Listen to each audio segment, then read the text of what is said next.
Hello and welcome to the Hurling Show. Myself, Shane Stapleton, Michael Verney here alongside me. Michael, we're back after the first weekend of hurling. Let's be honest, it wasn't exactly classic stuff, but you can understand that. We're back, baby. It was never going to be. It was never going to be perfect. It's like anything, going into anything with such a short preparation. It was never going to be perfect. Teams are probably going to be cagey to some extent. A lot of teams just trying to get results. Saturday was probably a bit of a slow burner. I think I was in Navan yesterday, and it was early in the first half when we got word of the Clare and Antrim game, and just Antrim beating Clare, and I think that just kind of sent a ripple effect. And then you see the massive score down in Cork as well. So I definitely would say Sunday was a lot better. It's just great. It's just great to have so much to watch on a Saturday and Sunday, so much to digest. Leading up to the weekend when you're looking forward to a game, and then so much to go through after the weekend. It's great. There's so many talking points from the weekend as well. Yeah, and just a reminder that we're brought to you by orgaretro.com. If you want to get this Mayo jersey, that Galway jersey that Michael Verney is wearing, go to orgaretro.com and put in the promo code Ourgame for 15% off. Two teams off to a good start, Shane. In fairness, the two Connacht teams off to winning starts as well. Keith Higgins and his boys, his first game as captain of Mayo, or certainly since he was installed this time, they had a nice win over Derry as well. That's an impressive win too, because not everybody would have seen that coming.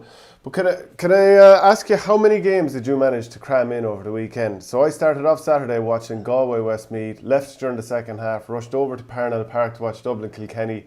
The game ended straight back for Tipperary and Limerick. Watched all the games on Sunday.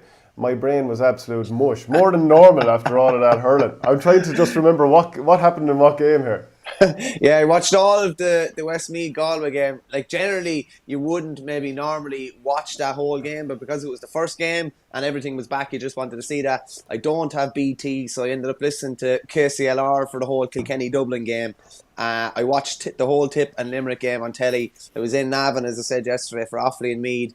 I'm 65 minutes on the clock here in the background of the Antrim and Clare game, and I watched all of Allianz League Sunday last night. So it's a fair bit, but I know your probably brain is mush now. I've kind of still re-energised by it, and I only saw highlights of Cork and Waterford. I want to watch that in a bit more detail later on, but there's a lot of different kind of talking points from all different games. A lot of different things popped up in different games as well. A lot of little backstories in different games. But yeah, I'd say if I continue to do what I did over the weekend, I'll be single fairly soon. So I'll have to scale it back to some extent. She'll realise you're an ape soon enough if she doesn't already. Maybe she's accepted you're an ape. It's hard to know. You did mention that the match was on BT. It's on Sky Sports, of course, but BT. You obviously have soccer on the brain. Same thing. If you have to pay for it, it's not that I'm tight or anything like that, but I just have no interest in paying those subscription sports channels. I generally would go to someone at one of the boys' house to watch it, but obviously that's not really you can't really do that at the moment. So I was just listening to it on the radio, and it's probably I haven't listened to a full hurling game on the radio in a while, so it was interesting to say the least. Okay, we'll start off with the story of the weekend, which is Antrim and their 121 to 22 points win over Clare at Corrigan Park. Now, it's a fair trek for the Clare players. You know, I'm trying to come up with excuses for them, first of all. It's a fair trek, probably 4-hour trek, going up there, several months off. Everybody's probably feeling a little bit rusty, trying a few things out, like John Conlon at centre-back. And we'll come to that. And, I think there's as much... Like, a lot of Clare people out there at the moment, they're probably getting slated and probably ridiculed to some degree. But I think as we've previewed Antrim both towards the end of last year and this year, we've taken them seriously as a proposition. We said that they can make good grounds this year, or a lot of ground this year. Like, that's some statement win for Darren Gleeson, isn't it? It is. And Shane, it's interesting because in the preview show, you brought up some quotes from Darren Gleeson after the Joe McDonagh final last year. That wasn't their best performance of the year, but as he put it in his words, they dogged it out. And again, at the weekend, it was a tight game. There was very little in it, and they were able to dog it out again. It's a massive statement win for them to start. Like, I know Don Logue had said after the Joe McDonagh win, he was worried about would there be lambs to the slaughter, would they struggle at that level? Like, it was an opening there, and it's probably not as big of a shock as people might think. Because, Clare were nearly beaten by Laois last year, obviously, in the qualifiers. And if you're looking at elite teams, you have your Limerick-Tipps, Kilkennys, Waterfords and a couple more, but Clare are probably down towards the lower echelon of that. So it was a massive opportunity for Antrim. I just loved, there were several things in the game that I really liked. I thought they were very tactically astute. Clare were scoring from out the pitch a good bit, and even there was a good bit of danger inside from Shane O'Donnell earlier on, and Darren Gleeson just sat back a sweeper probably around the first water break and just shored things up an awful lot. But their use of possession was brilliant. It was so good. There was no aimless ball. Every ball was measured. They got good ball into Kieran Clark. I thought Niall McKenna was super, just got through a serious amount of work. And there was a couple of incidents. I think it was 9-4 Clare, early stages of the maybe middle of the first half, and there was a block on Tony Kelly, and all of a sudden it was a scoreable chance. It was 10-4 if that went over the bar. All of a sudden Antrim recycled the ball, and all of a sudden within a minute it's 9-6. I think when you're playing against guys like that in particular, you can sometimes think almost, you can build them up, and Tony Kelly's an outstanding player, but he's not infallible either. And you're able to block him, and he's able to hit wides as much as any other player. And I think Antrim went after him to some extent, maybe after 15 or 20 minutes, put the pressure on him, less time on the ball, just didn't allow him kind of dictate the game like he did several times last year.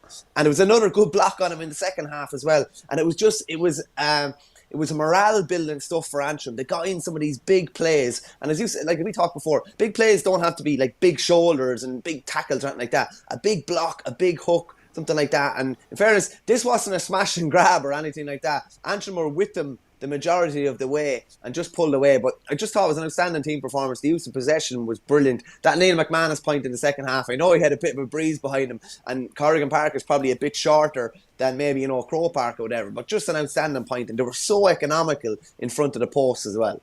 Yeah, and also they were feeding off the energy, because, you saw the fist pump that Neil McManus came out with. Like, he was feeling that he knew that they were in with the right chance here. And, it would be desperate for them, from an Antrim point of view, if they had to get that close and not get the result. Because, getting results in this league and setting yourself up for the championship, it's huge to actually get those landmark wins. And, even if you go back several years ago, Laois, when they came close against the likes of Galway in the Leinster Championship, and they never quite got that breakthrough win. Now, maybe Galway were at a higher level then than Clare are just right now, but still, that's significant. That's a Liam McCarthy team. You're up at the top level, and you've now announced that you're here, and you've put pressure on the likes of, Laois and other Carlow that are up there now. Can you get wins? But anyway, just to look at some of the things where they kind of capitalised on Clare, I think Eibhear Quilligan had he had a couple of sloppy minutes there during the first half. And you don't like picking out goalkeepers because it's a difficult task, but you have to call it as you see it too. That puck out that went straight to one of the Antrim forwards at one stage, he knocked it over the bar. I just can't remember who it was at the at this particular moment in time. And then also Kieran Clark's goal. Now, Kieran Clark was brilliant. He was one of many players who was brilliant. And you mentioned Niall McKenna, who's somebody we talked about last year as well. He was so good in that Joe McDonagh final. But Eibhear Quilligan needs to stop that shot that goes in from Kieran Clark, because it's at a lovely angle for a goalkeeper. Now, maybe it's a little bit awkward because he's left-handed and he used to bring it back that way. So I get it. That there's probably a real-life thing there where it's a little bit more difficult. But can I just say something on that, Shane, as well? A lot of guys, at times, you tip over a pint or whatever, or you're afraid to take a shot on goal. You will only score a goal if you take a shot. And in fairness, at least the Kieran Clark, he went for the shot. It wasn't the best shot in the world, but at least you leave yourself open to a mistake being made or whatever when you actually take a shot. If he tips that ball over the bar or takes the handy option, that goal was the game changer, really. And as you say, went across the body of Quilligan, made it maybe a bit more difficult. He definitely won't be happy, and it was just little small kind of margins like that. And I think it was 12-9 at the time, and that just gave Antrim huge energy. I think they believed already.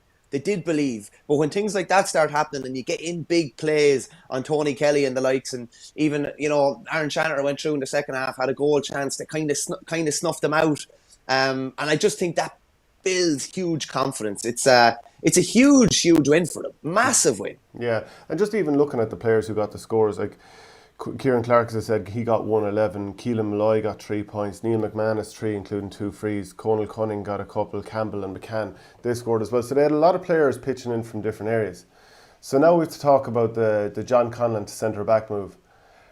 Beforehand, did you think that this was something that could work? To me, it just seemed like such an odd one straight away. It's one thing maybe changing a guy from centre forward or half forward it kind of almost, yeah, okay, I can see centre back, but going from someone who we've seen largely at full forward for years upon years to centre back, that's some change. Yeah, can I just ask you, if they were playing Kilkenny in the first round, do you think John Conlon would have been playing centre back? Not in a month of Sundays. Yeah, and that's my opinion on it as well. There was But obviously doesn't there's a he's trying stuff like, even if you go back last year, he had David McInerney in midfield as well, and he was moving different lads around. So it's not like this is a new thing for Brian Lohan. And I admire the fact that rather than losing the same old ways, he's at least trying things. Yeah, no, I agree with you. This is Conlon's first game back in 15 months. He's such a powerful full forward. Like, imagine how good he would have been, particularly against the Breeze. Both, to be honest with you, in both halves, as a target man in the first half and then the Breeze, and as a target man in the second half to hold up the ball and keep it up there. To me, like, I don't recall him playing much hurling at centre back. Definitely not with County. He's a big ball winning forward who can take a score off left and right. He just didn't look that comfortable.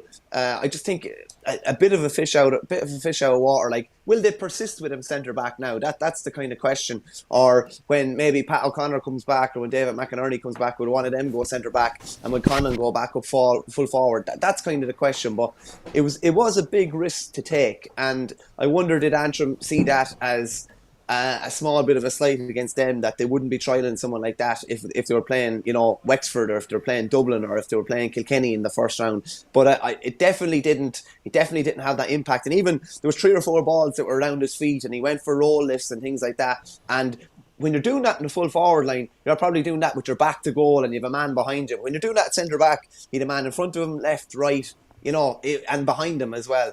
He just didn't look that comfortable, and they didn't get enough out of him at centre back. Yeah, and I don't think any of the Clare players particularly shot the lights out. So I might, if I say the likes of maybe Aidan McCarthy should be put centre back. He's a young player coming through. He's got pace. He's got hurling. Maybe they should put him centre back. Give him a year or two to settle in there. It may not happen right away, but you know that you're building for the future. Whereas John Conlon's a little bit older. It's a stopgap solution, I would say. Like, he must be 31 at this stage. It's not a long-term solution, whereas Aidan McCarthy looks like he has such quality that would be a long-term solution. And, put Conlon up where he's going to do a bit of damage for you. And, like, Shanahan is up there. So maybe that's part of the issue. They think that maybe Conlon in the half-forward line, because, it's a bit of a graveyard shift, the same as it is in football. You have to cover a huge amount of ground if you're in the half-forward line. And maybe they feel that Shanahan and Conlon in the one-forward line isn't going to work exceptionally well. So maybe he is trying to jig it around a little bit, because they don't have 15 brilliant players. They just don't. No, yeah, he probably thinks he's front loaded, and he might have a lot of really good forwards and not maybe as much around the back. It's like the Chris Crummy thing. It's the opposite of Dublin. Is you have a really good back and you're putting up in the forward because you have an absence of forward. But I just don't think, like, John Conlon, I think maybe 10 years ago he would have been suitable for centre back. A big strong lad who they're horsing ball down on top of. Centre back's a completely different role now. I'd say, like, mobility and being really, comfortable on the ball and really good positional wise are probably the 3 of the biggest strengths of a centre back now. But you're throwing a guy in there that's never really played there before, and I wouldn't say it backfired like horribly, but it didn't work. What about David Fitzgerald? He came off the bench, and again, you're operating in a bit of an information vacuum at this stage of the season. Maybe he was carrying a knock. Maybe Lohan isn't fully convinced on him just yet, because sometimes his performances, you think this guy could be a world beater, and sometimes you think, okay, that's a bit erratic. But in hurling now, you need athletic lads who can hurl. So Davy Fitzgerald can get around the pitch, and if he was a player that was worked with, which I'm sure he is being, you'd think he'd be a player that would be ideal to build a midfield or a half background. And if you had Aidan McCarthy, if you had him, like, there's obviously a couple of more very good hurlers in that backline for Clare. You need to maximise every player, and maybe it isn't, the way Brian Cody back over the years, if a player wasn't pulling for him, or if he did something away from the field, or if for whatever reason he didn't fancy him, he could get rid of him and move on to the next class player. That's just definitely not the case, well, for most panels, and certainly not for Clare. So no, definitely Davy not. Fitzgerald, Yeah. And you look at Davy Fitzgerald was tried wing forward last year. So, like, that doesn't look like the sort of lad that he's trying to maybe build a team around. Even Podge Collins not been involved as well just takes away your options. I believe he just wasn't in Brian Lohan's plans by all accounts, and he's with the footballers now. Like, they're not blessed with a load of options. And by putting Conlon maybe centre back, they're not using the options they have to their best. Like I put it this way: if he'd returned last year for the championship, like was he going to be tried in the backs? No, he wasn't. He was going to be put full forward or in around maybe a two-man full forward line. It's just going to be interesting to see whether he persists with this now or whether they, revert to type somewhat, put him inside. And I don't know if McInerney or Pat O'Connor or someone like that is back, that they go with them at centre back. But Conor Cleary had a tough day at the office of full back too. He was under pressure. Usually, like, he's a very, very dogged player and is usually very good at stopping, his opposition player, be it the centre forward or the full forward, regardless of where he's playing. But he had a tough afternoon yesterday with just probably maybe just a yard off it compared to normal. And so that meant they were in trouble a bit at 3 and 6, and you're always going to be under pressure when you're not dominating those positions. We're going out live on YouTube at the moment, so if anyone has any questions, please put them in and we'll try and get to them for sure. Just a quick mention of Brian Lohan and what he would have been faced. Let's be honest, as much as we've realised that Antrim are a common team and they're going well and Darren Gleeson has them going in the right direction, because they've been operating at a lower level, Clare fans have probably come in for a nice bit of ridicule. And, I have one Clare man in my group, a man from Ballier, and I was slating him hard yesterday. But that would have been happening across the board. I mean, it's not a disrespect to Antrim. Everyone knows we respect Antrim hurling. But, you're obviously going to take an opportunity to wind people up. But you don't need an invitation anyway for that, without a doubt. I certainly don't. And neither did this man on Twitter yesterday. So look at this. Will somebody phone a cab for Brian Lohan, please? And obviously the sponsor for Antrim hurling is Phone a Cab as well. Yeah, they're going to be getting plenty of it, and they need to hit the ground running in their next outing. Yeah, like without being disingenuous to Antrim, Clare would have seen Laois, would have seen the Antrim games as very, very winnable. And now they're, they've got Dublin, Kilkenny, and Wexford to come. They should be beating Laois, but they're gonna have to win all their games here on in if they're gonna be in line for a potential league final if they're top the group anyway, and play for league honours later on in the year. But they're under a bit of pressure now, and as I said, there's potentially a lot of rejigging to happen in their team if they're going to settle on a team. But listen, maybe this is the sort of thing where they realise, okay, the John Conlon experiment didn't work. Maybe we're better off to know now than be putting him in centre back in championship, and at least maybe they know now that he should be back in the forwards. But that's going to be interesting to see. As I said, send in your thoughts and we'll try and get them to the next little while. And a reminder that we're brought to you by orgaretro.com. Use the promo code Ourgame to get 15% off. Now, Cork had a heavy win over Waterford, and it was only a late burst of scores from Waterford. I think they scored something like 1-3 unanswered in the last couple of minutes in injury time. Really, that took the bad look off it, because 5-22 fairly stinks no matter what way you talk about it. And as Liam Cahill said afterwards, only for Cork took the foot off the gas, it looked like we were in big trouble. Would you read too much into it, or like all teams here, we're going to give them the excuse the first day out, we're not expecting big things?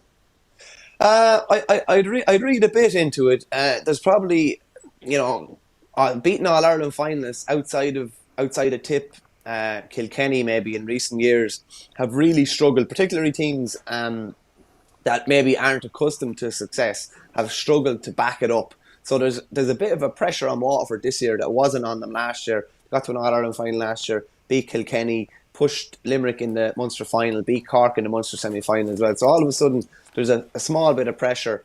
Obviously, Ty de Burke is missing since last year. No sign of Jamie Byrne yesterday. He wasn't in the 26. He's a massive, massive loss. And they just...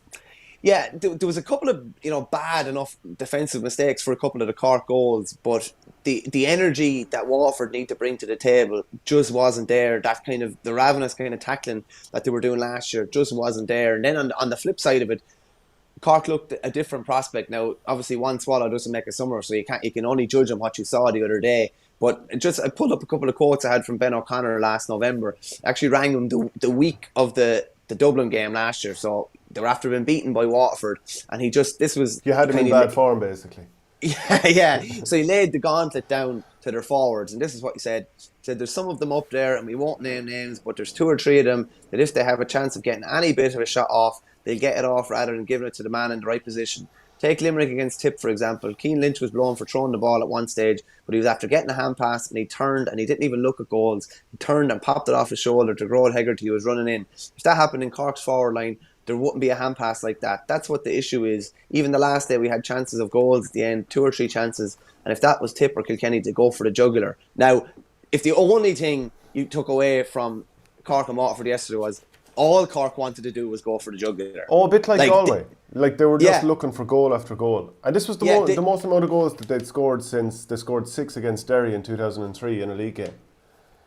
They scored 10 against Laois, I'd say. Sorry. Remember that in that qualifier. But outside of that, I'd say, and they'd no problem. Like, Shane Kingston came on yesterday, picked up a ball about 35 yards out, and he spotted a bit of a gap. Spotted, I could go at this guy for pace. Went at him for pace. Brilliant little batted finish, in fairness. They just had eyes for green flags and nothing else. And from a Cork point of view, that's exciting to see. It's exciting to see lads breaking the line. It's exciting to see when a guy picks up the ball 45 yards out. Like, a lot of the time, there was a guy running either side and they were going like the clappers. They were gone and all the pass had to come to them and they had all the momentum. And something you said in the preview show last Thursday, and I kind of, not that I debunked it, but I wasn't sure about it. You said Cork are one of these pacey teams that could create an awful lot of penalty chances or an awful lot of sin bin offences. Based on yesterday's play, I didn't agree with you at the time because they generally didn't break the tackle or break the line. But based on yesterday's evidence, they are going after that big time. And if they get in and get a chance at goal, they'll take the goal. If they get taken down, they'll take the sin bin and they'll take the penalty. But that was the one takeaway from it. And the other one was probably just in the tackle. We said before, I kind of said last week that, maybe Cork need a couple of ignorant lads, particularly in the forward line, lads that are just going to get in the way, that are going to hold up the ball. Now, I'm not saying they had any of those guys playing yesterday, but there was more of an ignorance to the lads that were on the field, and they were getting in people's faces. And you said last week as well, it's not about getting in big hits the whole time. It's not about, knocking a lad back in his arse or something like that. It's just, when you're facing me with the ball, I'm holding you up, I'm turning you backwards. And there was 1, 2, 3 lads around every Waterford guy when they had the ball, and there was just an energy to their tackling. We know how good they are with the ball, but I thought they were really good with the ball yesterday, but they were even better without it, and that's probably an encouraging thing. It's probably not that encouraging for a Tip man looking on, but it's encouraging for Cork people looking on, definitely. It was interesting to see as well. You could, I don't want to call it arrogance, but there was a smirk of maybe not arrogance, but Don Logue definitely seemed to think that something has clicked with Cork and that there's something different with them, even after one game last night and the Alliance League Sunday. So it's going to be interesting. If they have that bit of a swagger back, they are dangerous. They do look a different prospect. As I watched the first half, I was thinking to myself, oh no, Cork look a little bit different this year. I did genuinely think there's a different edge here, and obviously you're holding on to the hope that they're, leaving 1-3 behind them late in the game. Maybe Cork won't be the real deal this year. But to be honest, it makes it so much more of an exciting championship if Cork are where they should be, because there's no reason that they shouldn't be challenging for an All-Ireland.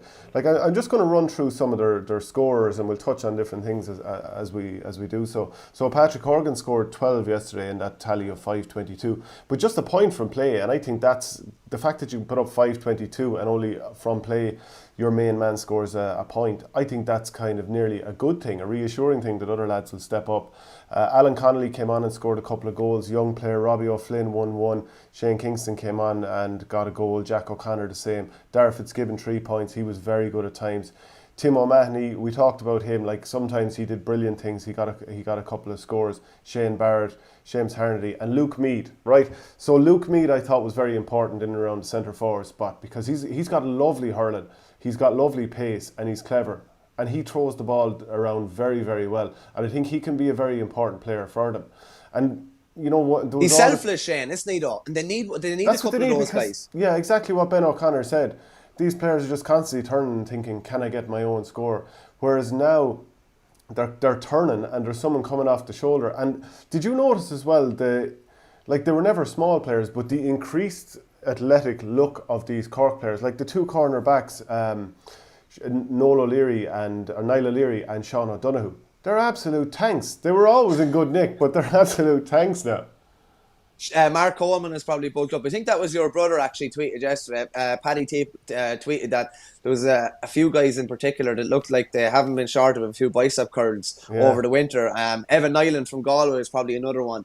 But they've definitely filled out a bit. They definitely look a small bit meaner, shall we say.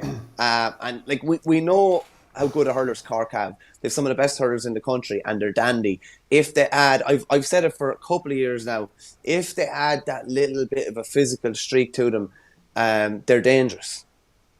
Yeah, they are for sure. Jackie Tyrrell tweeted yesterday some amount of social distance defending in Cork versus Waterford. Do you agree I with was that? waiting for who that would be. I was like, someone had that, absolutely primed and ready to go. And in fairness, it was Jackie had that one in the back pocket. But there was an element of exhibition hurling to it and challenge game hurling to it. Cork had a good bit of time on the ball. They played the game on their terms, realistically, didn't they? Like Brendan Cummins always said, if there's an All Ireland played and the ball has to stay below the shoulder for the whole game, Cork will win it every day of the week. And there was an exhibition element to it. So you just wonder if a team gets in their face a good bit more and denies them space, will they be able to play, as well as they did yesterday? Just interesting as well.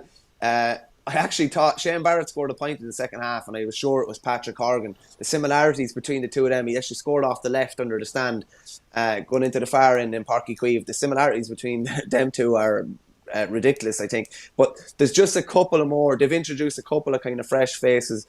I didn't see the whole game, and you did. Did Mark Coleman predominantly play centre back? Did he sit in the pocket? Was he playing a sweeping centre back? Or what was his role there? Yeah, my read on it, and you know yourself, it can be hard to tell on TV at times, but that he was sitting, because you know the way a few times over the last few years he did play as a straight up sweeper. So he's obviously very well used to that role. So my read on it that he was kind of sweeping from there. And Conor Gleeson, who was named at centre forward, I thought that was an odd selection, putting a player like that who I think would be better off having more of a marking job. Probably in the half back line, maybe not so much in the full back line, because I think he's had a couple of rough games back there. But he wasn't going to be someone who's going to be scoring 1-5 from play and exploiting that. So maybe in a way that played into what Cork were doing somewhat. Austin Gleeson, I thought, was brilliant. He scored 5 points and set up some great chances. A loose shoulder at one stage. I'm trying to remember who that was on, Robbie O'Flynn. And again, might get himself in trouble at the wrong time, because that does happen with him the odd time. He kind of gives the referee a decision to make, and you don't want to be left in that sort of a spot because it can let your entire team down. What did you make of the Calum Lyons red? I was red all day. I thought it was red all day. It wasn't a great stroke, but I tell you something. The fact that it was Kingston, wasn't it? I think it was Kingston. Yeah. The fact that he stayed going, I think as well, showed a bit of a different element to things too. And it was just like they weren't trying to win a penalty or win a red card or win a sin bin. They only had eyes for goal. You know, when Kieran Kingston left the previous time, I think there was something to do with whatever his job was, that he needed to devote more time with that. But wasn't it also mentioned the idea of having to manage his own son, that it was a little bit of an awkward thing now? Well, if he leaves his son on the bench for the championship, this is going completely the opposite way and overcompensating and leaving him out because he's your young lad. You have to start your young lad. Can you imagine the mother? Will you build that team around that young lad? Christ almighty, it's all he ever wanted. That's a fact. I tell you, if it was the case in Lee or Tipperary, Shane Stapleton would be number 6 every day of the week. Is Shane Kingston their best forward now? I mean, Patrick Horgan is obviously going to be the most important in terms of knocking over the frees and always getting scores, but to break open the opposition, that's huge, because if you don't have someone who's battering through, this is something you thought that Conor Lohan or maybe Aidan Walsh, who are no longer on the panel, could do. But Shane Kingston has shown so many signs that he is the answer to burst through opposition. Is he looking like he's about to become the most important forward? Well, he wasn't far off it now last year. The only thing was he was probably sitting back and taking the point too often. With a player like that, and if Cork's mentality is, they're going to go nearly every time, that creates a kind of a conundrum for a defender as well. Because all of a sudden, the defender starts standing him up, or he commits straight away. Sorry, I should say he commits straight away and tries to put him on the back foot. If he commits straight away, he can go. If he doesn't commit straight away, Kingston and these guys can just sit back and put the ball over the bar. So I think by people thinking and knowing that they're going to be really, really direct this year and they're going to see green flags every chance they can get, they don't necessarily have to do that every time. Kingston's sort of lad that can sit back and hit 4 or 5 a day. But his pace, his accuracy, his eye for goal, you definitely would say he's one of the sort of guys. And he's robust as well. It's just a matter of just probably adding a small bit more work rate. And that's if six forwards add 5 to 10%, 15% more work rate, and the ball stays up in the forward line and doesn't go back into their own back line a lot, as easy as it has been, that makes life so much easier for defenders. But Kingston is definitely looking like, that he could be one of the talisman over the next, the guts of a decade probably if he stays fit. Caleb Lyons, I thought, was very good. Did you agree that it was a red card? Plenty of people didn't agree. It wasn't a great stroke now. It was. It's a potential finger breaker, and I'm not saying that he went out to do that, but when you kind of let the hurley in there and a little bit loose, that's the potential for what can happen. It was wild, Jan. I could see how it could have been a yellow. I could see how it could have been a red. It was wild, in fairness. You just now, Shane, if you hear that noise, you're in trouble. If genuinely, and even I think it was one of the Clare guys yesterday. I think it might have been Paddy Donlan. Got a flick on. I think it was Niall McKenna. He flicked the ball, but you heard noise. You heard hurl on hurl, and once you hear that now, or you hear hurl on body or hurl on bone, yeah, you are in trouble. That's just the nature of it now. So could definitely see how it was a red was warranted there. Yeah, at least from Waterford point of view, they never gave up in the game, and they got those extra scores to take the bad look off it. Like putting up a tally of 127 is not to be sniffed at either. Stephen Bennett, he scored 112, 7 frees and 165, so still 1-4 from play is very good going, and surely Cork aren't going to be happy with conceding a tally like that. As I said, Austin Gleeson got 5, Kieran Bennett got 3 from wing back, and I was saying in the match report after the game yesterday that he's the sort of guy they've been using in the half-forward line and out towards the midfield area last year. And he can get you a few points. Now, he did quiet All-Ireland final. But if he's like wing-back, facing the goal, coming onto ball, you could see him scoring 2 or 3 points every day anyway, because he's such a brilliant striker.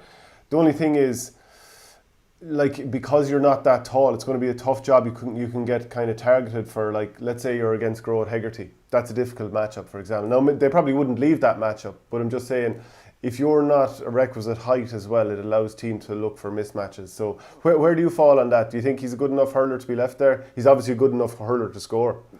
I tell you what, he's the sort of guy that you're going to get as much of him on the scoreboard a half-back as he will a half-forward or midfield, because it just seems to suit him a bit more. He's quite a mobile player. He probably wouldn't be the most physically robust player, but I'd say if they were playing Limerick, maybe they'd be looking at him matching someone like a Tom Morrissey or something like that. They definitely they're flexible with guys there. They're flexible where they can move around different lads. He's definitely one. He'd probably play, same as his brother Shane, I'd say. Kieran can play anywhere probably from 5 to 12, whereas Shane can probably play anywhere from 5 to 15. There was a sloppiness to Waterford yesterday that's unusual for a Liam Cahill side, and he won't be happy.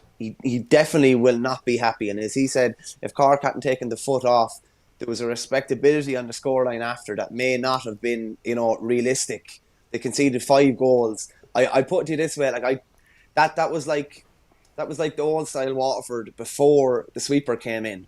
It did look like there was a bit of a landing strip in their defence at times. Now that was partly to do with Cork, but partly to do at least two of the goals. Austin Gleeson missed a pick up about 6 times there at one stage, and it ended up in a goal. I think it was Jack O'Connor's goal. He definitely won't be happy with that, because that's not a characteristic of a Liam Cahill team, for letting teams to be walking through them like that. So I definitely expect them to try and shore up the defence the next day. Yeah, there were a couple of other green shoots. Mikey Carney came on. I thought he did quite well. I'd say the same for Patrick Kern. Michael Kiley was only on for a small little while, but he got himself a point as well. So they are things to build on. And if you go back to a few years ago when Liam Cahill was over the Tipperary, I'm struggling to remember, was it the under-21 or under-20 team that got hammered by Cork in the Munster final? I think it was 12 or 13 points, made to look like a bit of a shambles that day, but turns around and won the All-Ireland final against the same team. Maybe sometimes it's no harm to have a stick to beat a team with after a performance like that, and no better man than Liam Cahill to exploit it.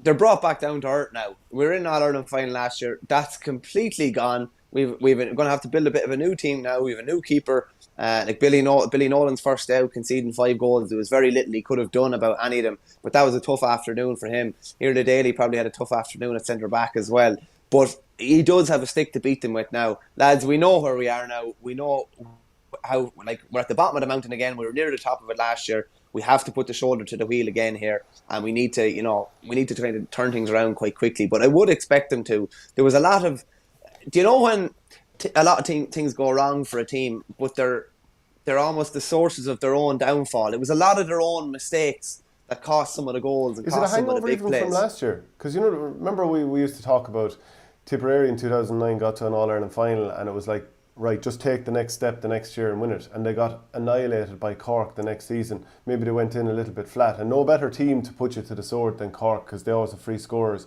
if you're not on it. So maybe there was something like that. Maybe they needed this beating. Maybe so, yeah. Maybe so. And then, like, when you go back down to the record, as I said earlier, of teams that, got to an All-Ireland final or got to an All-Ireland semi-final and left, a victory behind them by a point or two. The likes of Wexford in 2019 weren't able to back it up in 20. Waterford in 2017 beaten, I think, 3 points in an All-Ireland final, weren't able to back it up in 2018 at all. The record of teams outside of the big three bouncing back hasn't been great. They know where they are now, and they know the work that they did last year, so they know what they're going to have to do to kind of climb that mountain again. But it might just quench expectations a small bit. And you know yourself, when everyone's telling you you're a great lad and, oh, you were great last year and push it on now and whatever, like, that's gone now. That's totally gone now, and they just need to put their shoulders to the wheel again. So it mightn't necessarily be a bad thing. As I said, the one good thing is they stayed going till the end. And you can say that partly that was something to do with Cork, but it was partly to do with something that's ingrained in a Waterford team now. Like 2 or 3 years ago, would that have happened? Possibly not. So at least that's something. A final word then on Patrick Collins. He was in goals, taken over from Anthony Nash, who's retired from the panel. I thought from play, like when he was collecting the ball and feeding his defenders like with short range passes, I thought he looks really silky. He's a lovely little stick pass. Couple of the short puck outs, and they're trying things to evolve, but they didn't go right. So it's just not going to happen on day one, I guess. Not for a keeper. The keeper is the worst position, probably starting back here. Everyone will fall over a ball out the middle of the pitch at the moment, or a cornerback will walk out over a ball, or a free taker will miss a few frees, or a forward will be off target. The keeper, there's not much margin for error with these kind of, when you're trying to play this precise puck out, or even just a precise pass out the field, and they've had very little practice. Very little chance to bed in. As I said, he's obviously been there in recent years and has been Nash's understudy, but it's a different story when you're the man in the goals now. You're the man with the responsibility. Even Éanna Murphy in Galway, who was obviously the goalkeeper last year, he struggled big time against Westmeath as well. Couple of bad puck outs, dwelling on balls. He was at fault for a goal as well. It's probably, and Eibhear Quilligan, when you look at the Clare game as well, it's the position that would come under more scrutiny when you haven't had much match practice. They need more match practice than anybody else on the team. Yeah, a reminder that we're brought to you by Ourgame, and you can get these jerseys at the website and use the promo code Ourgame for 15%. Ideal for the summertime. Get the biceps out. Get your Mark Coleman's out for the summer in the Ourgame Retro. Yeah, I'd be more looking for Sean O'Donoghue, but not at the moment. There's a fair bit of work has to go on them, but naturally it'll be a bigger frame than you, so there's no fear you doing that to me. Galway against Westmeath, 534 to 116. That's fairly the mother and father of all beatings. Like during the first half, things weren't too bad for a while. It's not that Westmeath weren't competitive for a while. They kept it going, but then the goals started to go in and things started going badly wrong, and they looked like a badly beaten team. Now, I don't know, do you want to talk more about how Westmeath faded, somewhat understandably, against a team that can put you to the sword? I mean, Galway are like Cork in the sense that if they smell blood, they can cut you apart, especially with a weaker team. But Galway going for goals throughout, and that was very notable. And this is a team that was playing with a sweeper last year. We don't know if that's going to be the case when they come up against a top level or a top side challenging for an All-Ireland. But they looked mean enough. They just wanted goals as well. They had no interest in. They tipped over plenty of points. They tipped over 30-something points, but they really were going for goal. I think the probably the most notable thing was just how they won't get this sort of time against a Limerick or a Kilkenny or a Wexford. But just how slick the 20-30 yard passing was through an eye of a needle to a man in on goal. Like if they were even 20 yards out, if Brian Conlon saw someone 7 or 8 yards inside, it was a quick little flick. Cottle Mannion had a lovely little flick through for Conlon's goal. They were really kind of smelling blood. All the time, sometimes when you're playing a weaker team, shall we say, you'll keep the points ticking over. You mightn't go for jugular as much. They went for the jugular every time. And, the fact that they were missing Roddy Doughty Burke, Pádraig Mannion, Joe Canning, who are all expected back for that big game against Limerick next week, there was opportunities there for guys. Evan Nyland stood up. He can put over points from play and frees, but he had a couple of really good kind of setups, and he was creating as well. Cathal Mannion, actually, I think Jackie Tyrrell showed up a picture. He must be using a size 32 hurl. He took a free at one stage, and it's like a spoon. Like, it's tiny. And to think, like, that he's able to strike it, 100, 110 yards on the run or whatever with that little stick, it's obviously something that feels comfortable for him. I always kind of, when you're looking at the length of a hurl, whether it's right or not, I always try and just tip around a ball on the ground with one hand, just flicking it. And if I'm topping the ball, the hurl is too short. If I'm hitting the ground, the hurl is too long. I'd say if a lot of those boys got their 32, they mightn't even be touching the ball if they were feathering it like that. But whatever works for them, they're supreme stickmen. And I think it was Westmeath they were playing, so it comes with a bit of a caveat, but you couldn't but not be impressed.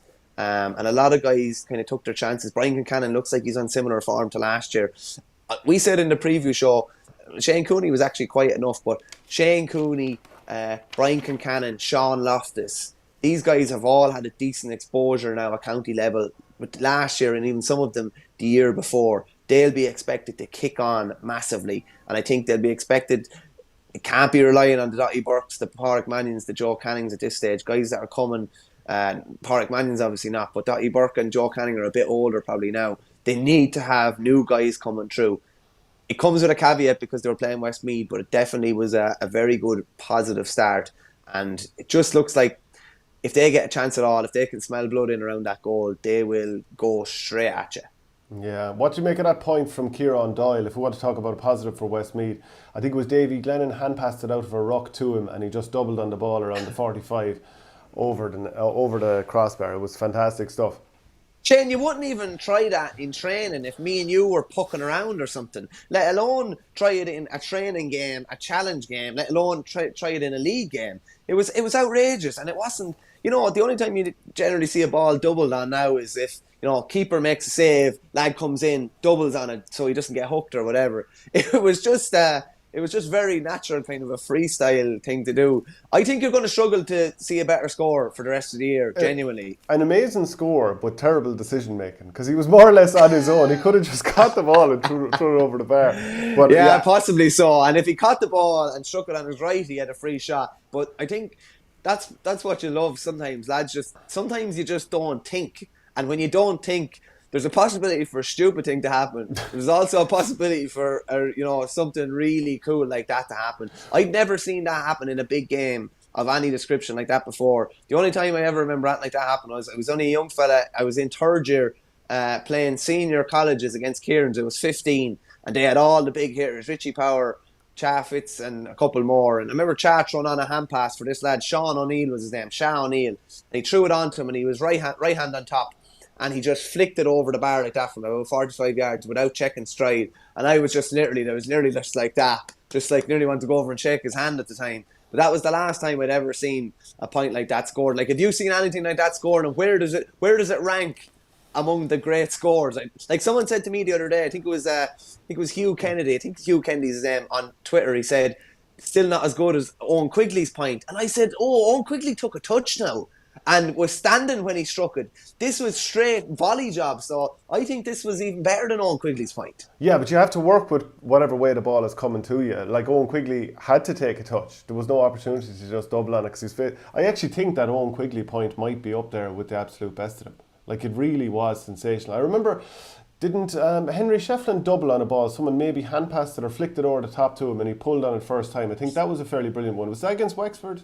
I could have the... No, he did that against Cork in one of the All-Irelands and it was saved, but he could have done it against Wexford as well. No, he did it against somebody else. Lucky to save it. Yeah, he definitely did it against someone else and it was brilliant. I'm trying to think, actually get your comments in, let us know what's the best score you've ever seen, whether it's in real life or otherwise. Just some of the things that were said after the game. Shane O'Brien, the manager of Westmeath, said they, as in Galway, were unforgiving in every aspect of their play. There seemed to be more edge to them than there was the last time we played them in the league. They just wanted to push on and push on. They were relentless there. And he added that the scoreline is cruel.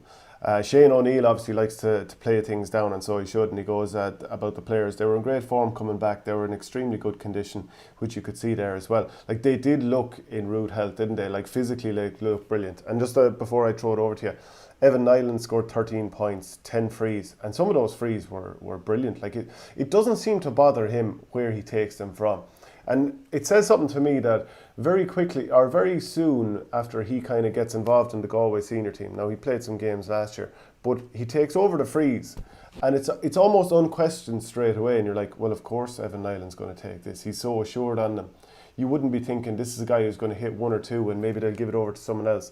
Like, I was at the Dublin-Kilkenny game, and there was frees late on, and Ronan Hayes missed a handy one for Dublin. And then Danny Sutcliffe went and took the next one and hit it wide. And then David Tracy came on and knocked over a couple. But like, they threw away scores by not having not a proper free taker, but an experienced top level free taker who's very reliable taking them. And Evan Nyland just seems to slip into the role, and it's no bother whatsoever. Yeah, you've probably been on teams where you mightn't have, a massive confidence in your free taker. And it's a killer. And it is a killer, and it's even a waste of energy for teammates, because you may be focusing on the free and you're like, oh jeez, I hope he scores this or whatever. Whereas if someone like Joe Canning or Evan Nyland or Aaron Gallan or these guys, like, you're just presuming 98% of the time the ball is going over the bar. And while Evan Nyland mightn't hit frees in this year's championship, and he mightn't hit frees even in the next couple of league games, but for next year and the year after, and particularly when Joe Canning goes, it's so important to give these guys exposure now. Whenever Joe walks away, it's almost like, okay, Evan is going to assume that mantle. He's going to be a free taker now, and he would have been known as a corner forward as well. I think this is one of the probably good developments I would say about hurling now. He would have played, I'd say, number 13 or 15 nearly all of his career, and now hurling has changed a bit, and some of the best forwards are going out the pitch now, creating space. So it's almost like he's a smaller player. He's kind of diminutive. I'd say he's only about 5'8" or 5'9", but he can find a lot of space out around centre forward. So it's not just, he can be cute. He doesn't necessarily have to be in playing corner forward, potentially with a lad trying to bully him and pull and drag out of him. But it would generally be assumed now, I'd say, that he's going to assume the mantle when Joe Canning retires. And this is all practice and this is all experience for whenever that happens, and he looked very, very accomplished. The comments are starting to roll in on YouTube here. Peter Cleary, who do you think Cork will be playing in the All-Ireland final? Good man, Peter. There's nothing like a bullishness. Cork have just saw it, and they get so bullish so quickly. I kind of love it as well, because and you said it earlier on, there is a worry, because worry from opposition, and particularly from the likes of Tip people, when their dander is up, they're so dangerous. When confidence is up, they're so dangerous. They do look like a different prospect, but let's see a couple more games. Games, but already Cork and Limerick is shaping up to be an absolute belter in the Munster semi-final. Well, that's it. You're talking about an All-Ireland final. Will you get to a Munster final? No better challenge. A couple of other comments. We'll come to one or two in a while, because there's questions about Wexford. We'll come to those. Mark Meehan, wasn't it great to see Antrim win yesterday? Great hurling county. Martin Furlong said Owen Quigley was further out as well, which is a fair point with his long score. True, he was out around the middle of the field there. Yeah, and Mikey O'Sullivan says Brendan Maher's point with the broken hurley for Burris Lee against St Thomas's as well. Obviously I'm going to go batting for that score. Yeah, hard beat that now. You can't beat that. There's a couple of other ones as well. I saw Jeffrey McGonigal high pulled goal from out around the 21 recently. I think there's something, it's because it's so rare now, like, you don't see overhead pulls much, you don't see first time hurling as much, so it was a real kind of a throwback, wasn't it? Hurling's dead. We need to bring back, do you know that drill you do when you'd have a line of 4 lads going the full length of the field? I'd pull on the ball to you around the 45, you'd sort of run to it and pull on it again, the next man would pull, and you're just pulling on the ball up and down the field. Young lads these days, you haven't seen this and you haven't done this drill for 20 minutes endlessly and then never really use it in the match. What an absolute waste of time. And our fellas love it. If you need a ball full pace and pull on it. It's like Nirvana for them. Like there just is nothing like it. But it is glorious when you pull on the ball and you get the sweet connection. Now, you and I wouldn't get that often, but it is glorious. The only thing I'd say about that drill is, Shane, obviously it's not used that much. It's very good for your footwork and working your feet around where the ball is. But whether you should be doing it for half an hour in a training session is probably debatable. Oh, stop. It reminds me of in Lara Corbett's book, he was talking about Babs Keaton doing the drill where he had the lads kicking the ball around for a while. You know, if you were kicking it out of a ruck. And he went up into the stand chatting to the selector and he forgot about the lads. He left them kicking the ball away for ages in a drill. But there was anyway. a great one. He won't probably thank me for saying it, but Brendan Murphy, that used to hurl awfully, he played with UCD under Babs. And Babs had this tactic one time, particularly if you're a corner back or you're in trouble. It was just like, just hit the ball up in the air and give someone else time to come in and help you. Well, that's the stuff. There was one tweet from, I think it was Loaf of Bread GA pod. Anyone know if this is a GA first? I can't find anything to match it. Davy Glennon makes his debut for Westmeath versus Galway in Mullingar. Davy won the All-Ireland in 2017. His Galway debut was in 2012 against Westmeath in Mullingar. Surely this is the first in inter-county, given transfers don't happen that often. So if anyone out there knows about it, obviously we saw Shawnee Johnston lining out for Kildare against his native Cavan. Has anything like that happened before? That's so rare, isn't it? Like as rare as hen's teeth. Yeah. As rare as hen's teeth. Did you watch Did you get a chance to watch the Limerick and Tipperary match on Saturday evening in the LIT Gaelic grounds? 20 points apiece. I did. I watched every bit of it. I watched it twice. Well, that's given that it wasn't the best game in the world. It was a horror show. It was a fair achievement in itself. Now it's just. Yeah, just at times it was just kind of hard to watch. I think now is probably the best time to bring up the advantage rule and how much of a nonsense the no advantage rule, because it's an absolute nonsense. I was chatting to Michael Verney in Navan yesterday. He can't get over it. It's just like that we're essentially trying to completely change what the game of hurling is and slow things down. Like this, it just encourages tactical fouling. It's particularly back the pitch. Wait till you see the football league this weekend. Like there'll be teams fouling out around the 65 out in the middle of the field. There's very little, because we're going to have so much bodies back. There's going to be very little chance of an advantage or to exploit space or time, as they said, and a goal scoring opportunity. I just think it's a bit of a nonsense. I think it goes against the principles of hurling. You're slowing things down. It just does not suit the game at all. It doesn't take into account what it's actually like on the field and what you're asking referees to do as well. I was thinking about it last night and I was like, you know, some of the ridiculous restrictions that the Gardaí were forced to implement over the last number of months. The really ridiculous stuff to do with outdoor things and clearing people off and they're walking around where it's absolutely safe. Like, you're asking referees now to apply these restrictions in games that they know this is nuts. This is not helping the game. It's making it a worse game. And do you remember a couple of years ago, there was one or two of the camogie finals and it just became a free-taking competition and the camogie players themselves were furious with it, and there's been rule changes now and hopefully that helps continue to evolve the game as it is improving all the time and it is great stuff to watch. Do you I just hope that they quickly realise, and you know, obviously last night Joanne Cantwell expressed the thing that it's not going to be changed without going to Congress again. But maybe they just need to, you know, convene a special Congress or something, because this is a disaster waiting to happen. And it's the same with like the black card in Gaelic football. It still won't stop those cynical fouls with 2 minutes to go. The sin bin thing and the penalty here, people are still just going to foul further out the field and just slow the game down and be able to sit their whole defence back. It just doesn't allow for real life, what it's like out on the field. And we're going to end up with terrible free-taking competitions. We're talking about this after the first weekend and it was so glaringly obvious in every game. That is the worry, that the only way it can change is through Congress. Will there be maybe something, will they reconvene maybe before the championship or something? Like it's the thing is, if the rule is changed back to the way it was, there's no big, you know, change or practice needed with that. That's the way it was. That's what people have gotten used to from a playing point of view, from a management point of view, from a refereeing point of view. It just does not make sense. It stops the flow of the game. There was a great example. Kyle Hayes was pulled back at one stage, but he'd actually broke the tackle. He was ready to go and it was going to be a big burst forward, probably draw a man, create a point, maybe even create a goal.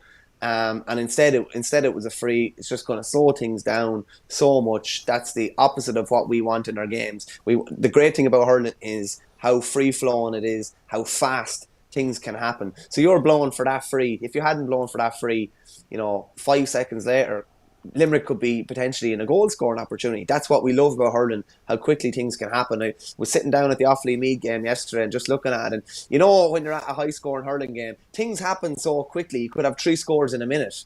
And all of a sudden, we're blowing for a free. And with due respect, it's probably 30 seconds every time there's a free in a game. Everything just stops. And that's not what hurling is. I'd love to see, and it would take a fair bit of work, I'd say. I'd love to look at a championship game last year. Let's just say when Tip played Limerick last year in the championship, and see how long the ball was in play, and compare that to Saturday night. I'd say the ball was in play 5 to 6 minutes less as a result of all this, basically what's going to be a free taking competition. Yeah. And there's enough frees in hurling already without giving them more. The referees can only, referee the rules that they're given. But even like Donald Smith, the head of the Referees Association last week, kind of said you could sense his frustration with it.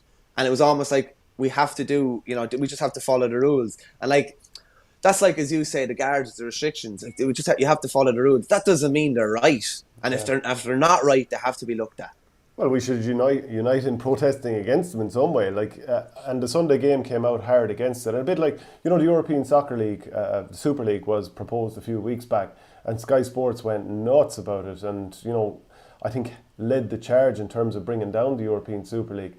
I think it's no harm to maybe get media united against this rule and some of these rules, because they just do not make enough sense as far as I'm concerned. And you talk about how much is the ball in play compared with last year. Right, okay, last year there was no crowds either. But between having no crowds, having the games stopped more, having frees where everyone on the field is going, on the sideline, everyone's going, oh my God, this is so frustrating, and no crowds, and then water breaks as well. It just feels like the game of hurling never gets a chance to go. And I mean, obviously it's going to be the same in both codes. But why do we feel the need to change hurling so much? I see little problems and things that could be changed in hurling. The cynicism one is one. Personally, I would have just brought in a penalty with a bigger area that the fouls could be within. Do I think there was a need for a sin bin? No, I don't. All of a sudden, I think we need to make these radical changes.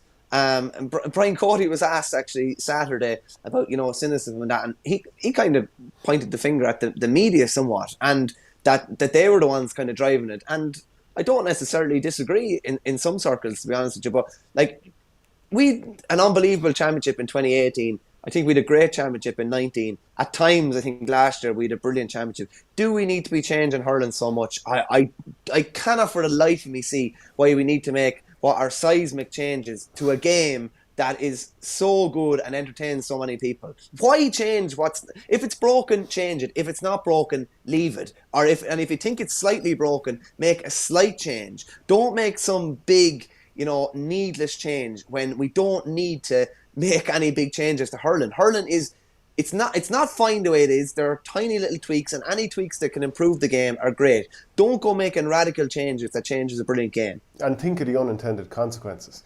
Just to jump onto the performance from both the Limerick and Tipperary players, I'll just run through who did the scoring. David Reedy scored 8 points, 6 from frees. He got a couple of nice ones from the half-forward line. Seamus Flanagan was the target man in the absence of Aaron Gillan. He scored 4 from play. He was very impressive at times. Brian McGrath had a good game on him too. Adrian Breen, he scored 3 points. Peter Casey came on and got a couple. Then Diarmuid Burns, Will O'Donoghue and Darragh O'Donovan, they got a point apiece. For Tipperary, who didn't score from play in the second half, didn't score from play on, I think, Michael Breen in injury time in the first half. That was the last one they got. But Jason Ford hit 14, 2 of those from play, 11 frees and a 65.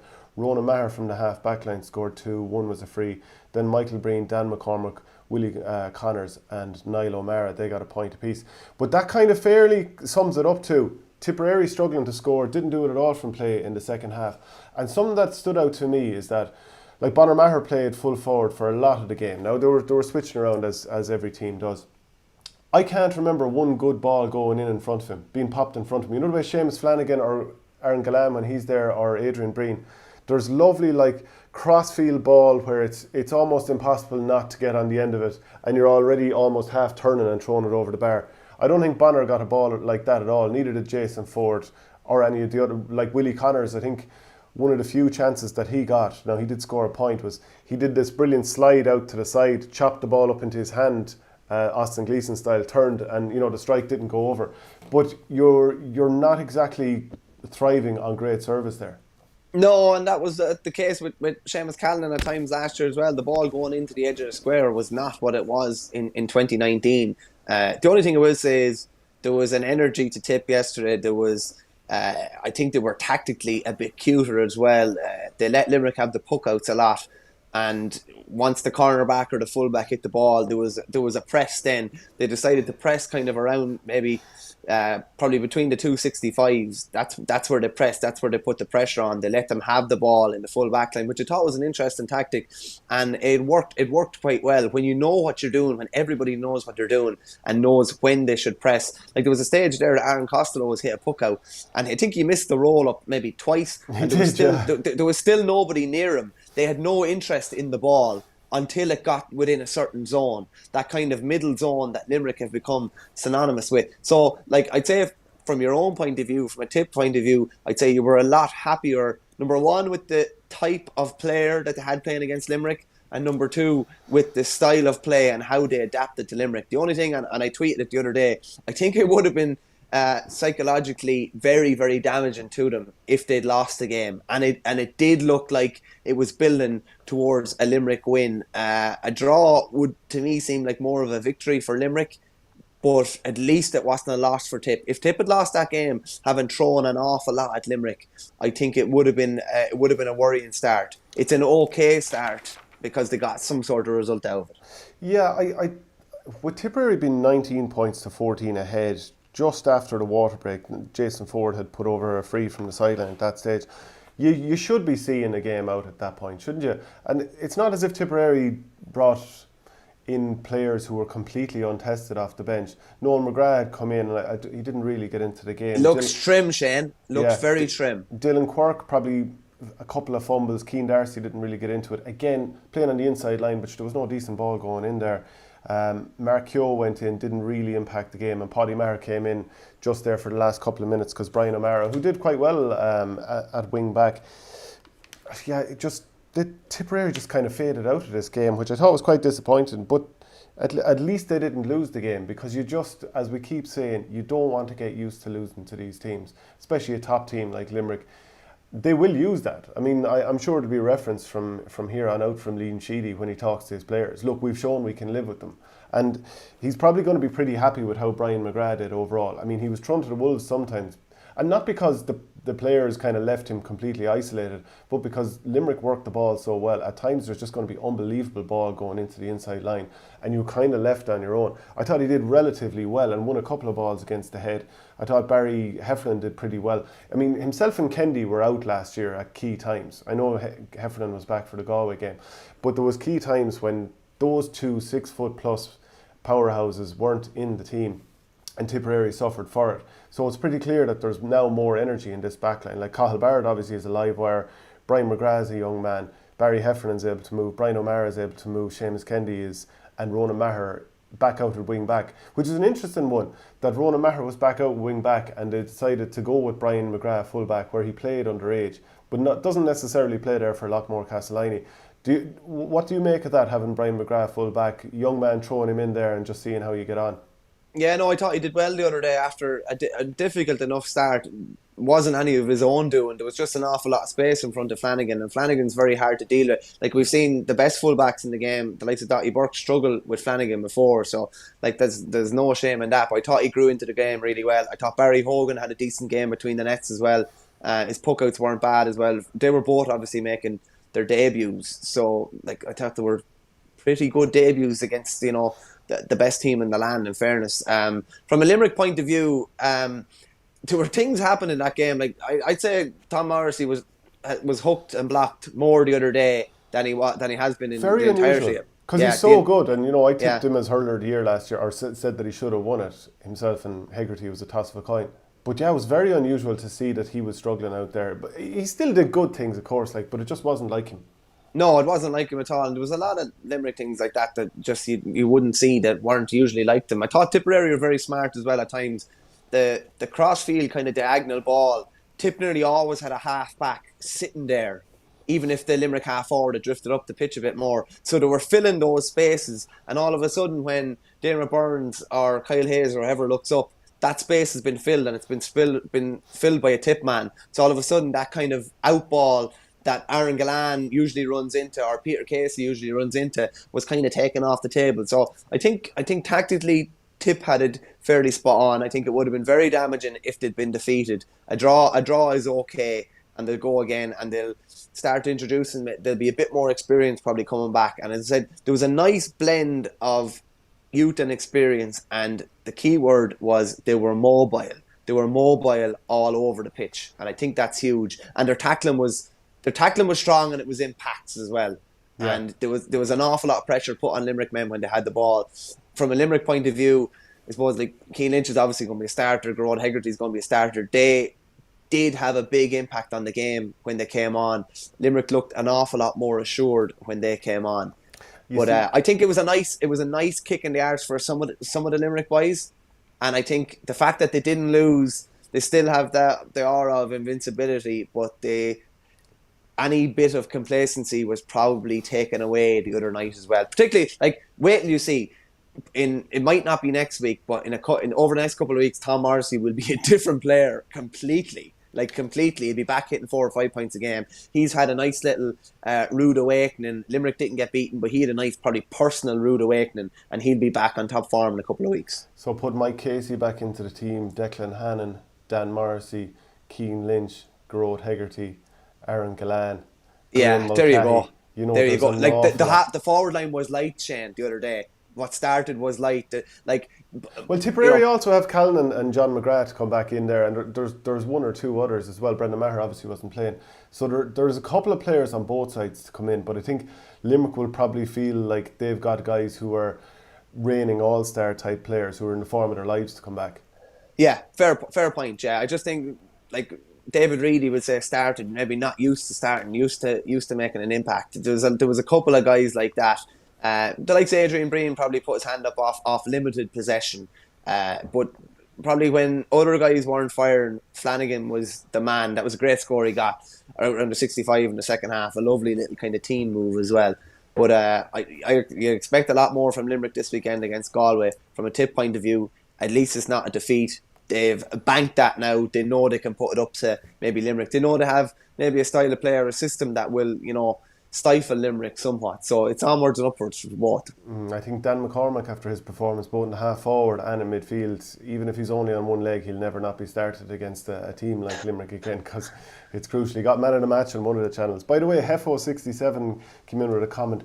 Sheedy still has a stick to beat them with after losing the lead they had. 5 points ahead, you need to be seeing that out, especially if you have the quality of players that Tipperary have. But they certainly did. After winning the early parts of the second half, 7 points to 2. I wonder why is it that they faded away? Is it that Limerick brought in all those players and that bit of class, and the likes of Peter Casey, I thought, had a right impact? Or did Tipperary sort of fade out, or did Limerick start to grow? I don't know. We're Tip looking for the line a small bit in a way. They were.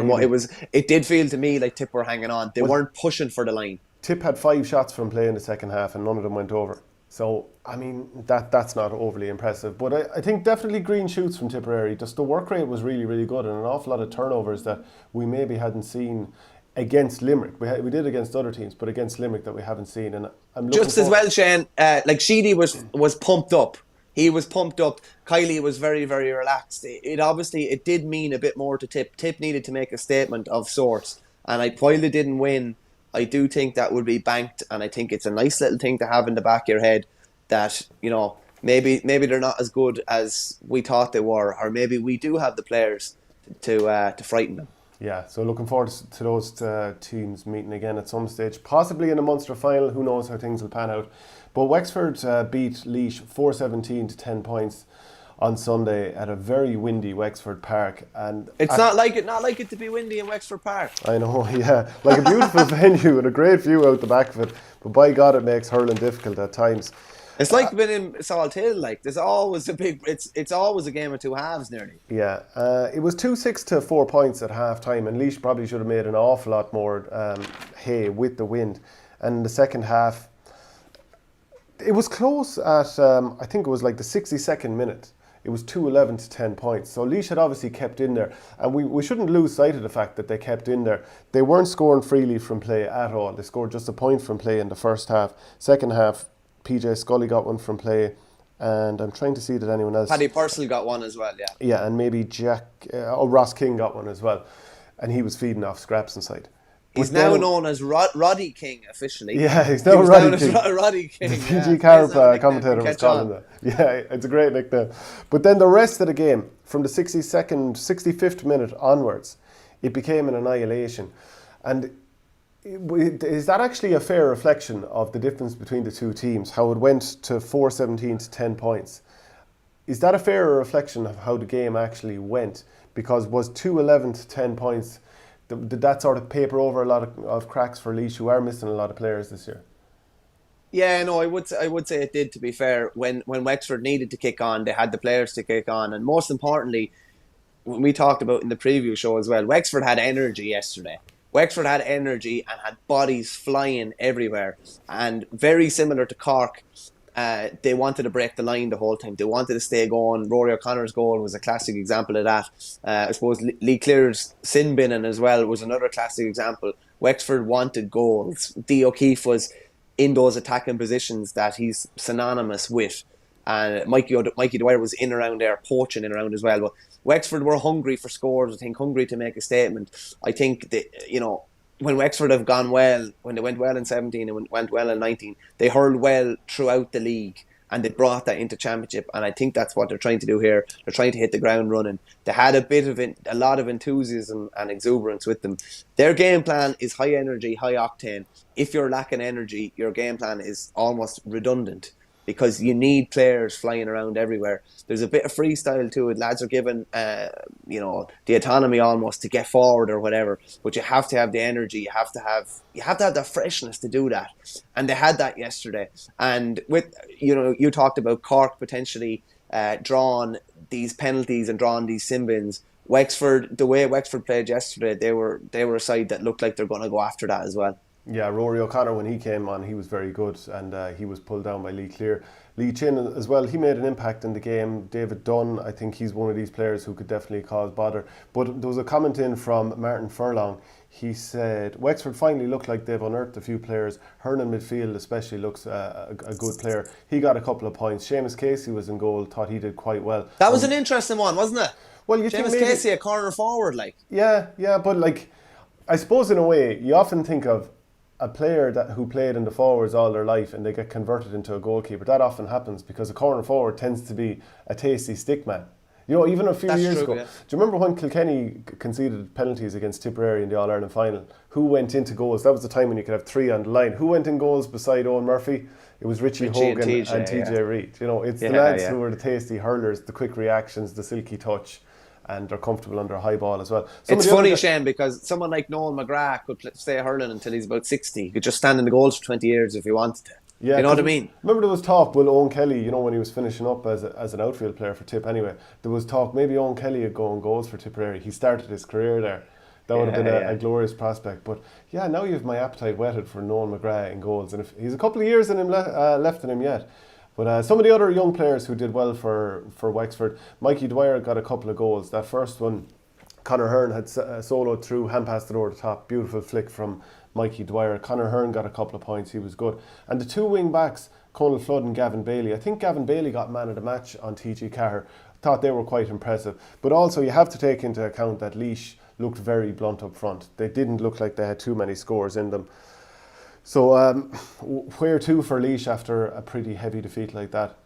Yeah, their defence, I mentioned it earlier about Waterford, their defence was a landing strip. There was lads, it just seemed like there was a big vacuum down the middle of the defence, and Wexford absolutely went after that, which is funny because when Cheddar was over Laois before, they played the sweeper a lot and tried to be strong defensively and keep games tight. They kept it tight enough, but when they were opened up at the back, by God, they were opened up in style. They're going to have to try and win one game. Well, we probably would have looked at Antrim to be trying to beat Antrim to avoid the relegation. They're going to have to probably get a result somewhere else now as well. You listed out the guys they were missing in the preview show last week, and they just can't afford to be missing Picky Maher, Willie Dunphy, and these guys. It's taken away a lot from their attack, and so you'd imagine they're not going to be hitting 124 or 125. If they're going to be winning games, it's going to be 117, 118, and it's going to be hard to beat the big teams with scores like that. Yeah, Davy Fitz, I think he said to his players at the second half water break, I'll just check the score at that point, it was 297 points, so they were up by 8, and he goes, you think that's acceptable for Wexford? And then after the game, he explained that period of the game, and he said, we were so flat for that first 15 minutes of the second half, it was terrible. Now, it was only 3 points apiece during that period, just to give the full context of how they played. Do you see enough from Wexford to think that they found some players and can kick on, as the commentator Martin Furlong had said? Potentially, yeah. I'm not necessarily saying that these players will start, but at least it looks like they will have more options off the bench. Or if someone is missing for a game, they're obviously going to have to someone's going to have to fill in for Paddy Foley. So Conor Flood and Gavin Bailey showed that potentially one of them could do that. It's all just about having more options. Yeah. As we said, we've been saying the same personnel, same 18 or 19 players for Wexford last maybe 2 to 3 years. At least there's signs with the 4 guys we named there, and Mark Fanning is under a bit of pressure to keep the number 1 shirt as well that he's had for the last couple of years now. That competition can only be good. It's hard beat that. It's Davy's 5th year. There'll be no staleness if lads know that they have to be on their toes now, and maybe in recent years they didn't have to be on their toes too much. So the final game in the top tier that we're going to talk about is Dublin against Kilkenny. Kilkenny ended up winning by 5 points, 120 to 18. Just running through the scores, TJ Reid scored 7 points, 6 from frees, 165. Martin Keown with 1-4 from play, so he was very good. James Bergen, Pádraig Walsh and John Donnelly got a couple each, as did single points from Derek Corcoran, Killian Buckley and Alan Murphy. For Dublin, Donald Burke, he scored 7 points, 5 frees, a 65. Crummy, Sutcliffe and David Tracy got 2 points each, Tracy coming on with 2 late frees, and Andrew Dunphy, Dara Gray, Eamon Dillon, Davy Keogh and Keane Boland got a point each. And Keane Boland came off the bench and had a really good impact, and maybe it's a fitness issue at the moment, I'm not sure that he didn't start, but he, to me, is arguably the most key player that they have, because he has such energy, he wins frees, he runs at opposition, he's a tidy hurler, he has more or less everything you'd want. But just to focus on Kilkenny, Martin Keown with the 1-4, were you impressed by Kilkenny? I wouldn't say I was impressed. They did probably what they normally do. There was a good, honest effort. This wasn't the most high quality game. I listened to the radio commentary. Hurling and then I watched back. Hurling is hurling. Brian Cody was asked about the cynical rules, and what did he say? Players are going to play the way they play. He said after. It's like hurling is hurling. Players are players, But I wouldn't say it wouldn't have been bowled over by the class on show, but it's good to see somebody, from their point of view, it's good to see somebody else standing up and taking the load off TJ a bit. They're obviously missing Richie Hogan, they were missing Wally Walsh. Richie Latty, poor old devil, picked up another injury and looks like he looked distraught when he came off. Yeah. It's tough. It's tough going now. He's had a couple of bad injuries the last couple of years, and he is an exciting player. Hasn't got much of a run at it in recent years. But no, it's a good start for Kilkenny. I would say more so Dublin probably looking at what they left behind. You mentioned the free taking earlier. Just missing chances that they shouldn't be missing. They have a bluntness in attack. And that's well known in recent years. That doesn't look like it's going to be going away anytime soon. And in that, when that's the case, you have to be nailing your frees. You have to be taking those chances, those gilt edge kind of chances. I do think Dublin are going to struggle this year, to be honest with you. I just don't see where they're going to put up a big score against the big teams. Yeah, and unfortunately that is it. There just weren't really scores, and there was an element of self-destruct because they just did. It was bad decision making at times. It was there was just poor wides. Guys taking shots on from poor areas, easy misses, like really easy misses. Those frees late on were killers. And I know that they lost for a finish by 5 points, and they got the last 2 points to even bring it back from 7 to make it seem that bit closer. But it was just the fade out, and it was almost like a lack of belief. When you miss those frees, you know how much of a killer it is. We already kind of talked about it. But there were some positives. I thought Andrew Dunphy came in and did quite well in corner back. He's a young enough player. You obviously need lads like that coming through. Owen O'Donnell is a pig at full back, and I mean that in a positive way. That's the biggest compliment you could give anyone. Yeah. Liam Rush, up until the red card, and look, he had to go. I mean, you can't. Everybody knows what happens in that situation. A player is solo and through, they're going past you. If you take him out, it's going to be a yellow card. I don't think anyone would debate that. Can I just say about Liam Rush? Liam Rush was on commentary for TG Carter yesterday for Antrim and Clare, which I thought was brilliant. And he's actually brilliant on commentary, and he's no problem saying that the referee made a mistake there or whatever, which I thought was great.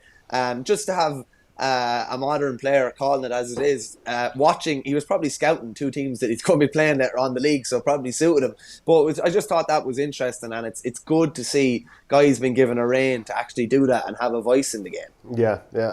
At the third quarter, I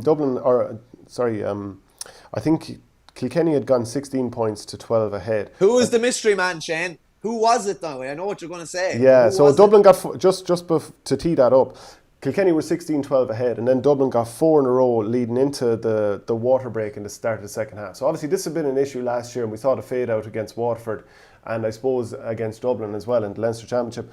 But somebody said, we spent the last 6 months talking about the third quarter. Now, it may have been the goalkeeper, but I'm not 100% sure. So how can I say it definitively? I actually am not 100% sure which one of the players said it. But it was just the players were kind of huddled just beneath where the press area was. So you could hear it very clearly. Much like the Davy Fitz thing as well. It was heard very, very clearly.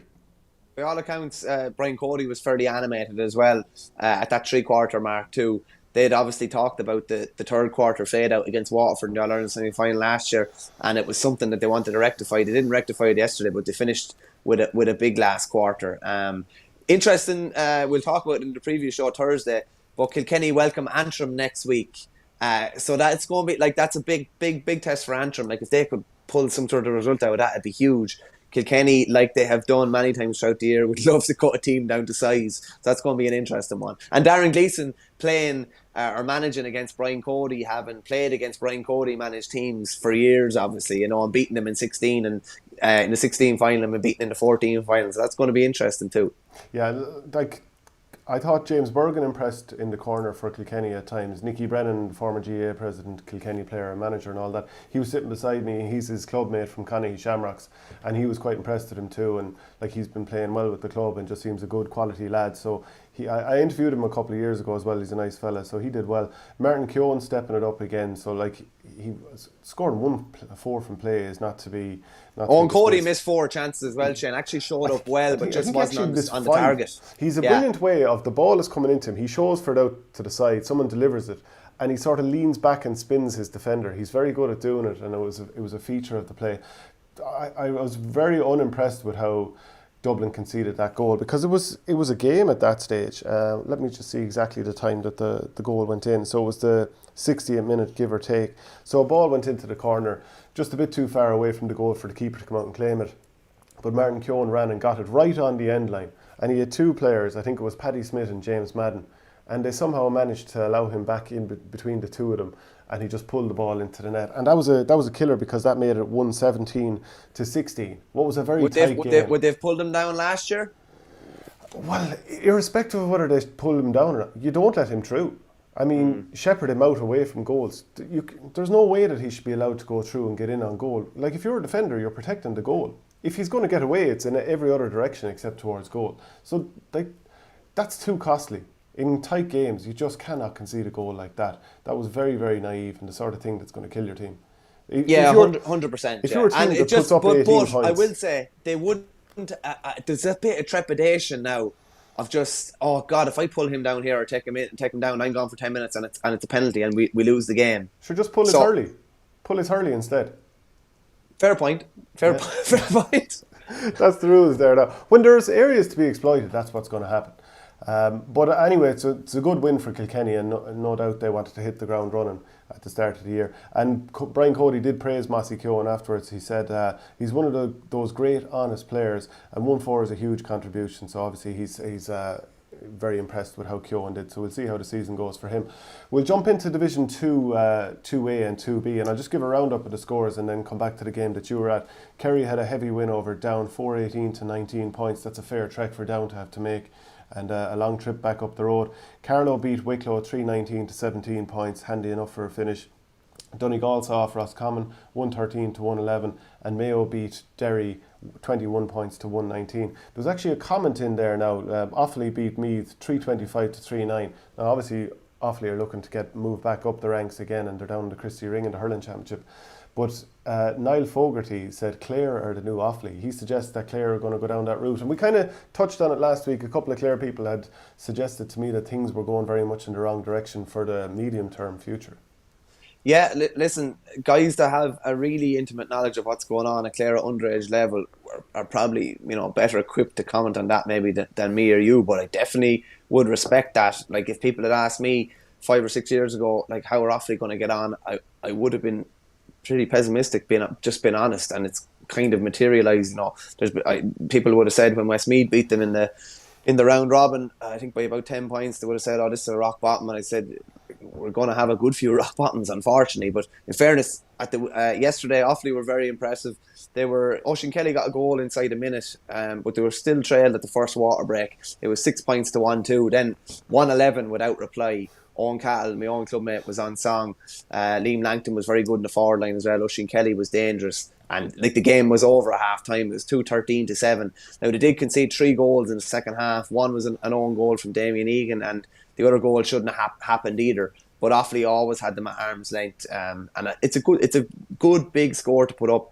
While last year they over elaborated a lot, they were slick on the ball yesterday. It was impressive. They did exactly what they needed to do. But it's already teed up for Offaly and Kerry this Sunday in Tullamore, which is a huge game. It's potentially a season defining game. Because the winner's going to be on the front foot as well. Carlow did exactly what you would expect them to do against Wicklow. Roscommon had put it up to Donegal for long stages, and Donegal only pulled away at the end. And as we said earlier, Keith Higgins back as captain, and that's a big win. I know they came down from 2A last year, but you could throw a blanket over them in Derry generally. So that's a big result there, and a lot of big games ahead. It's looking like the pecking order in 2A would have looked like beforehand: Kerry, Offaly, Carlow, and there's no reason after the first weekend to suggest any different now. I'm suggesting positivity from you here with going forward with Offaly. Yeah, no, there was. The only problem is they picked up a couple of injuries. Joey Keenan went off injured after 6 minutes. Paddy Delaney before half time. Leon Fox went off injured. Damien Egan went off injured. This is a common theme now you're going to see amongst teams. You're just hoping to avoid injury and not push lads over the edge and just keep lads fit. So they're going to be missing a couple of guys the next day. But yeah, no, I would have definitely been. They only beat Meath by 2 points last year in Burren, the league. I think it was 121 to 26. So big score. Big win. If they tighten up in defence, I'd be confident enough. But Kerry's going to be a tough game this weekend. That'll be a huge game for as regards our aspirations for the rest of the year. Okay, so we'll finish up on that. Any other final thoughts on the weekend before we roll out of here? No, there's an interesting one. My own clubmate Brian Watkins is playing for Offaly. He played well wing back. He's 33 now. He hasn't made his championship debut yet. But he had the long green socks pulled up to the knee. I saw that. Yeah, Scandalous. and every other lad had ankle socks. He's like TJ. He would always have the socks pulled up, but he stood out like a sore thumb yesterday amongst all these other younger, more modern kind of hip fellas. Well, that's the stuff. Okay, as I said, we're brought to you by OurgameRetro.com. Use the promo code Ourgame and you get 15% off jerseys like this lovely Mayo one and that lovely Galway one that Michael Verney is wearing. Thanks, Michael. Cheers, Shane.